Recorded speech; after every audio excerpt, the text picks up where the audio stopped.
Hey guys, it's Spazman13579 here, and this might be the first time I've uploaded 2 videos in one day. That I just uploaded, or I just shot the video for the not actual layout, but the home layout. But this is the GTW layout, update number 2. A lot has changed since the update version 1. As you can see, we have track on the layout. We have transformers, and we have everything in between, even though there's not much in between whatsoever. But let us begin the update. I'll start from over here. I don't know why, but I just decided to. As you can see, I have code 83 rail installed over here, and code 100 installed on the main line. Did I say code 100? What? I have no idea what I said. But yeah, so I have that. And just a quick tip for all you guys out there, don't ballast before all of your track is done, because if you do that and then you decide to do something like this, it just gets in the way and it's really annoying, and then you have to tear it up and then it gets everywhere. It's just really annoying. So that's a quick tip. Don't do that. Just lay down all your track, perfect it, wire it, do everything you possibly can before you ballast the track. Just do it all at one time. But yeah, so just do that, and my camera really out of focus here. So the main line is ballasted up to here, including that switch partially. I had to dig out a lot there. I cannot talk, excuse me, because I've been extremely sick for the past 3 days, and today is the very first day I have felt relatively okay in that rind. What I've decided this to be right here is going to be an industry, but I decided for it to be like an extra not main line, but an extra line kind of thing, like a secondary line. This would be a main line, not a heavily used main line, but a main line nonetheless. That would be a secondary line. So yeah, it would go off into, say, another module or whatever, but that's nice. As you can also see, I put a 6-inch grid everywhere. That just helps me refer to my track plan and put everything approximately where I want it. Speaking of track plans, once you get to about here, I have completely gone off of the track plan. It is a lot different than what it showed on the picture. I'll kind of explain it here. Here's the main line again. This is all the, I guess, main line. But it all uses these actually pretty nice lifelike switch outs. If you can find any of these, even though they are brass, they are extremely good. They start out life, y'all going right here. So they start out life with these really crappy plastic looking little things there. Guardrails, I'm pretty sure they're called. I don't know, correct me on that. At least they're better than the Atlas ones. I know these are very old switches, but they could have done a better job. Come on. But these lifelike switches are really good. The tie plate detailing is even better than on most modern Atlas switches. Hence why I'm getting Pico switches and track for the home layout, the SP layout. But yeah, so that's going to be that. Or, that didn't make any sense. Yeah, so the start life is that, but then I cut those off with a X-Acto and a Dremel. And then I install pieces of code 83 rail right here, just glue them on, and they come out really, really nice looking. I tried to do the frog in between here, but it's just too difficult. I don't want to short circuit anything or ruin them. If you can find these at a train show though, pick them up if they're really cheap, because they are quite excellent once you get them painted and everything. They look really good. Explaining the track plan, real quick here. Right here, between this point and this point is going to be the runaround track. It was going to be between here and there.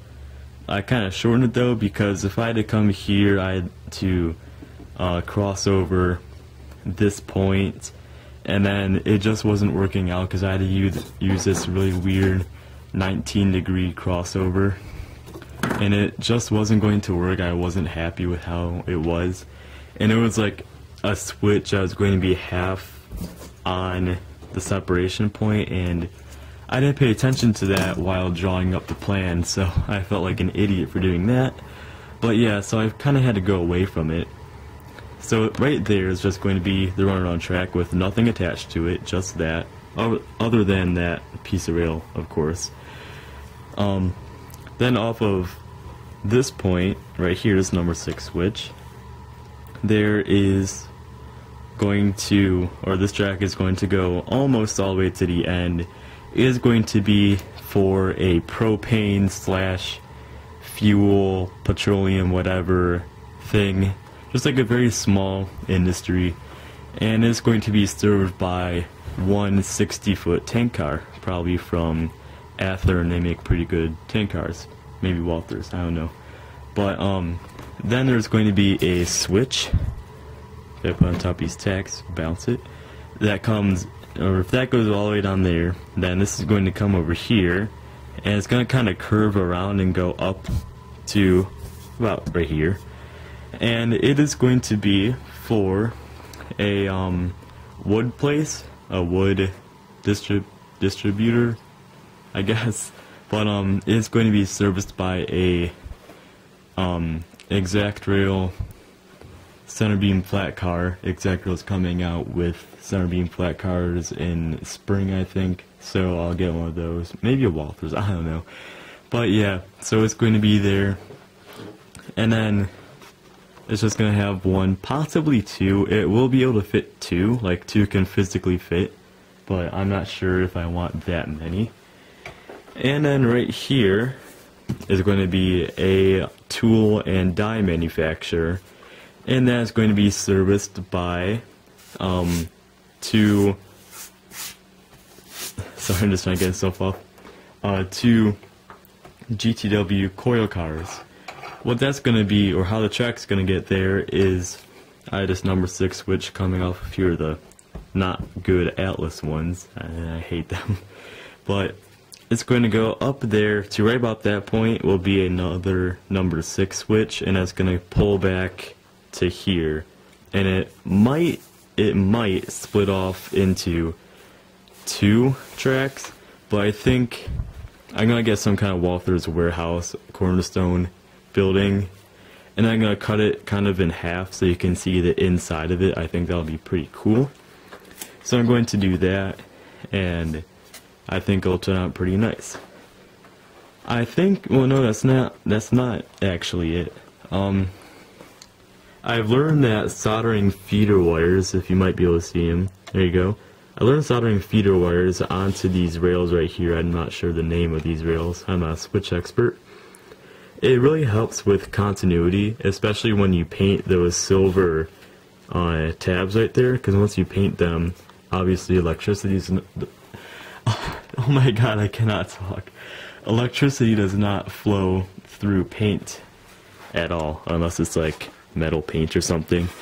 But as you can see underneath, once this camera stops turning green, I have all these feeder wires coming out, and yeah. And this is not it either, I just realized. I'm forgetting a lot, jeez.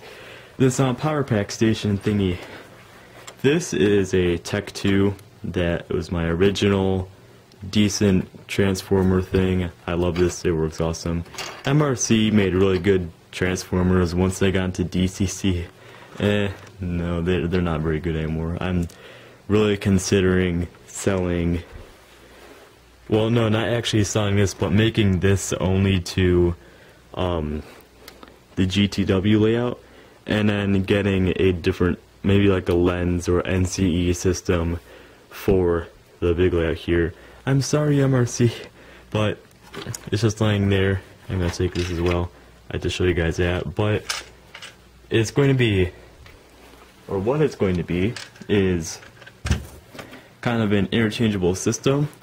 As you can see under here, this is mounted onto an L bracket, an aluminum L bracket, and it's bolted onto there. I'm going to get wing nuts so it's a lot easier to mount, but it's going to be interchangeable. There will be a Dean's style connector attaching to the track, and then you can interchange it with the DC power pack or the DCC controller. And then also, this thing I just showed is a control panel kind of thing. I'm gonna have to cut it about here because I was originally going to have these Atlas switch machines, and I have a couple that I did in here. Here we go, here's one.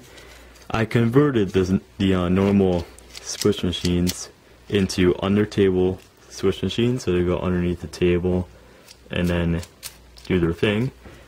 But the points on the switches were just too stiff, and those couldn't really move it too well. They work great if you don't ballast your track, but if you do, like on this one, it was really struggling to try to push the points on there.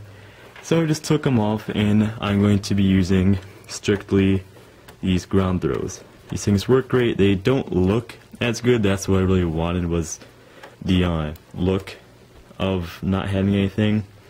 But hey, these are good enough, right? So these are going to be taken off. This piece of board is going to be cut onto there. This section right here is a Atlas selector. There's two of them. And what this does is you can either have positive or negative, I guess, or positive power going from either your A transformer off as neutral or from your B transformer. Since I only have one controller, obviously, these are going to be on either A for on or B for off. And each section has its own power district, or block, I guess. The main line is one, this section like up to here is one, the run-on track is one, and so on and so forth. But yeah, so that is that, and yeah, so this will be, and then when the DCC system is bolted on here or whatever, this is obviously going to be all up. Since we're DCC, you do not need blocks, and I cannot talk. I don't even know why I'm doing this update, because I cannot talk at all. But yeah, this is going to be, again, as L brackets on here, and it's also going to be connected with these bullet connectors that have blue heat shrink tubing around them, because blue is pretty.